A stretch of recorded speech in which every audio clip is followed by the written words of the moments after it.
As we get ready for the new school year, we all know the transition from summer routines back to school can bring stress for both kids and parents.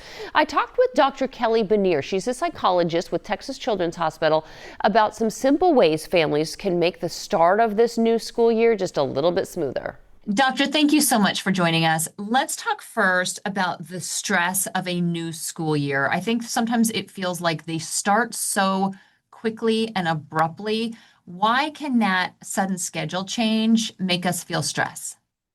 Absolutely. Transitions are one of the most significant forms of stress, whether it be starting school or another transition. And really, it's the change. What is happening in our day to day, there's a very abrupt shift when we go from summer mode to school mode. And so, even on a biological level in our body, we are changing things. We are changing when we're waking up, and we're changing when we're eating and what we're eating. So, all of that becomes both emotional and physical stress.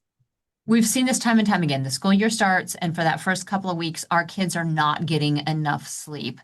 How can we really understand how that's impacting us, and how that impacts them, that lack of sleep? Absolutely. Sleep is one of the things that we need, right? When we talk about kind of eating and sleeping are two of the essentials for what keep us healthy, both mentally and physically. And that shift a lot of times does result in a lack of sleep because most families are staying up a little bit later over the summer. What lack of sleep can look like, especially in children, can be irritability and attention issues. And so at the beginning of the school year, when there's big expectations to be following directions and be paying attention at school, you can really feel that rift. What about anxiety? I think sometimes when we think our kids are being irritable, maybe there's something else underlying that. Absolutely. Oftentimes, I see anxiety presenting as behavioral difficulties. And a lot of times, what that might be is anxiety as avoidance. So, wanting to avoid specific situations that are upsetting. And a lot of times, what can help avoid is maybe complaining about a situation or trying to get out of the situation. And that can look like irritability or behavioral difficulties. I think we've all seen it. So let's get some practical tips into our hands here. What are some ways that parents can try to have a smoother start to all of this?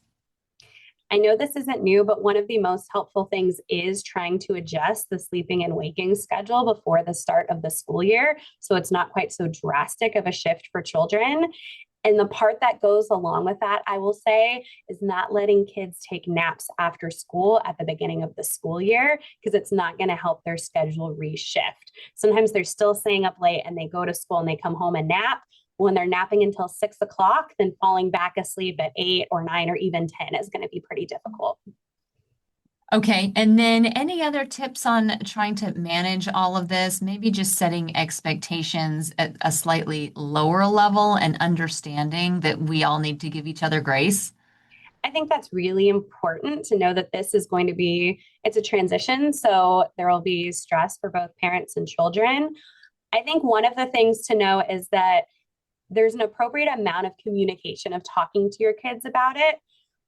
At this point, we're between a month or a couple of weeks out for school for most families. This doesn't need to be an hour-long conversation every day because I think that's just going to increase the anxiety and the stress and the anticipation of it. However, we don't want it to feel like a complete surprise the day before of like, hey, we've got to switch to a whole new schedule tomorrow. So I think now is the time to be giving just short reminders of like, hey, do you have any questions about this school year? What are the things that we need to do before school starts? Even thinking if there's clothing or supplies that need to be purchased or children want a new haircut or something like that. I would keep it small at this point, and then those conversations can increase the closer we get to the school year. The other thing that I would say is giving too much reassurance is usually not helpful. So if students are asking the same question again and again, like, but what if I get this teacher? But what if I get this teacher? And parents feel like that conversation is being repeated every day. Sometimes we actually might be feeding into the stress. So in those instances, what I would say is, of course, if there's a new question, have a conversation about it. But if that comes up again, just giving some short statements like, you know what, we talked about that. I know you've done this before, and I know that we're going to be able to figure this out, and trying to keep some of those conversations shorter. Great advice. And before I let you go, let's talk about parent stress and how that can play in, because I do think we do get stressed when we think about how busy these schedules are going to be and how we're going to pull it all together. How much does our stress trickle down and impact our kids? Significantly. I see it in my office every day. It's very well been documented in studies as well. Stress and anxiety are absolutely a two-way street. So kids feed off of parental energies. And if they see that parents are becoming more stressed, they're going to become more stressed as well, and vice versa. If we see our children anxious and upset, we get that same anticipation in the moment. Any healthy coping skills that we can model for our kids in these situations? Yes, let me tell you a couple. And I think what you said about the modeling is the most appropriate. I think we, of adults, hopefully have come up with coping skills that work for us. Sometimes they might be relaxation based, like I need to take a moment, I'm going to go take a shower, or I'm going to read my book for a couple of minutes, or I just need a short break. Let me go get a drink of water. Sometimes they might be more distraction based of like, you know what?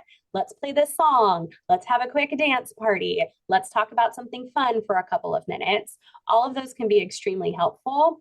But I think communicating what you're doing and why is what can have the most positive impact on our kids. So not just saying, oh, I'll be back, but saying, you know what? I'm feeling a little bit stressed about tomorrow. I'm going to go for a walk.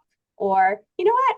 I was feeling a little frustrated earlier. Let me take a shower and it's going to help me calm down. And we'll talk about this afterwards. So that way you're both modeling and communicating about the purpose of what you're doing.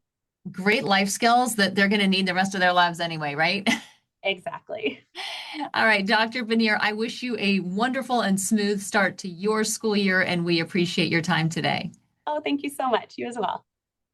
All right, great advice from the doctor. These are all the things, Cheetah, that we start to think about, and it's coming up on us before we know it. It's just that concept of not making something really abrupt, but rather be mentally prepared is going to help all of us. I agree.